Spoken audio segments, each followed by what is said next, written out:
you know, when you all were starting to share who you were, what sort of resources did you have? And or, because I know not everybody feels like they have resources, what sort of resources did you need? I use social media to completely come out.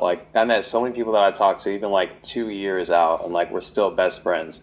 But that doesn't go to say that you don't need people in person to be there to support you. And so I wish that I would have had resources and people there for me in person. But that doesn't go to say that you can't make an impact online and reach out and text and call and do that type of stuff. When I dated my first girlfriend, who I'm no longer with, my parents grounded me for my entire senior year summer. From then, we've made a lot of progress, but I feel like in some way you almost build that type of resentment towards your loved ones, because when you couldn't get that support from your family, they also took away the rest of my support. But for me, I did have social media. That was the one thing. My parents let me keep my phone, and that's kind of the community that kept me afloat until I was able to regain back those resources.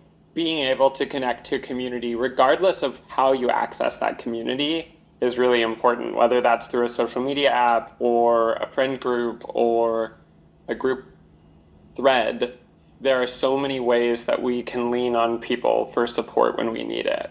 Yeah, access to community and also just stories. It wasn't until I was 27 years old that I was reading this story about this intersex model named Hannah, who's now a friend of mine.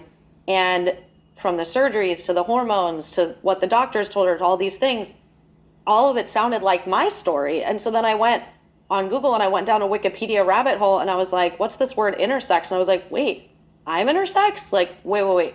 2% of the world is intersex? The same percentage of the world that has red hair or green eyes was born like me? Because I had just thought I was completely alone for almost 3 decades of my life. And so just having access to stories and having the media lift up our stories so that people don't have to live that much of their life feeling like they're completely alone.